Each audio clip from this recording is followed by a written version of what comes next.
एक एक प्रश्न किसी का आया था, तो स्मरण हो गए। उस प्रश्न में किसी ने कहा था कि हम शंकर जी के मंदिर में जाते हैं, पर पार्वती जी हमारे यहाँ मंदिर में ऊपर बैठी हैं और कांच लगा हुआ, तो हम पार्वती जी को जल नहीं चढ़ा पाते, हम पार्वती माता को पानी नहीं चढ़ा पाते। तो शिव जी के मंदिर में गणेश जी भी एक साइड बैठे हैं, हम उनको भी जल नहीं चढ़ा पाते।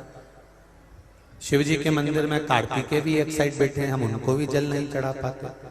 तो क्या हम पार्वती जी की पूजन नहीं कर पाते, जल नहीं चढ़ा पाते, तो क्या हमको दोष लगेगा? हमें दोष तो नहीं लगेगा।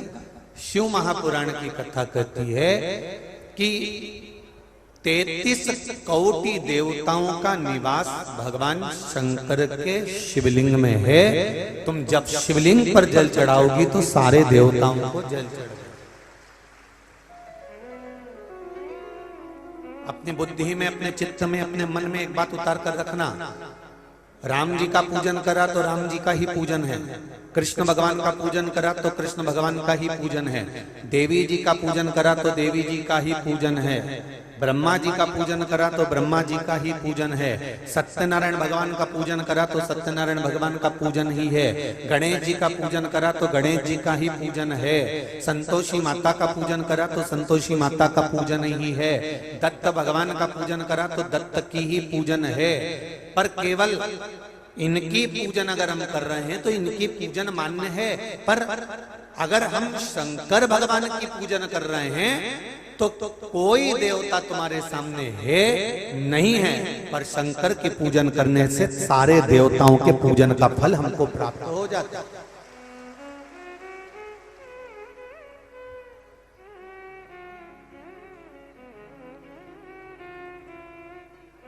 सारे देवताओं के पूजन का फल हमको मिल रहा है। शंभु शरणे मांगू घड़ी रे घड़ी, दुख काटू दया करी ने दर्शन। संपूर्ण पूजन का फल हमें देवाधिदेव महादेव की पूजन से प्राप्त हो गया। जैसे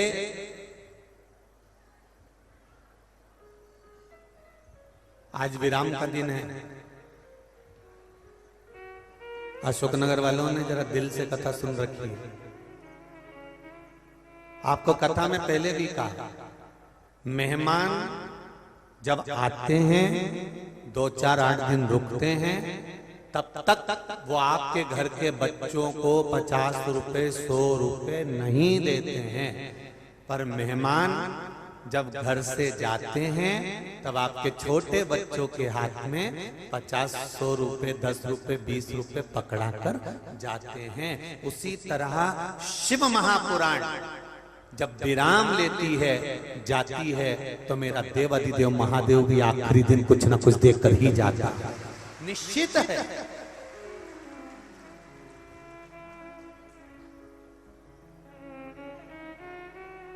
निश्चितता, ये तो भाग्य है आपका, अशोकनगर वालों का ये भाग्य है। और अशोकनगर के आसपास में जितने गांव, जितने नगर, जितने क्षेत्र, जितने शहर जो भी बसे हैं, उनका भाग्य है।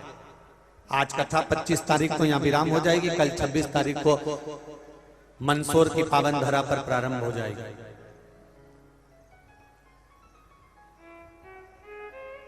ये राजा राजेश्वर की भूमि थी अशोकनगर, वो पशुपतिनाथ की पावन भूमि है मंदसौर।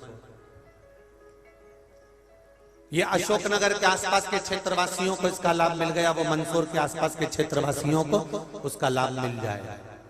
और सबसे बड़ी बात तो यह है कि यहाँ तर्पण शिव महापुराण की कथा मिली, तो वहां मंदोदरी शिव महापुराण की कथा मिली। उसका लाभ ये मिलेगा कि वहां शिव और शक्ति दोनों की कथा का आनंद प्राप्त होगा संसार में दोनों।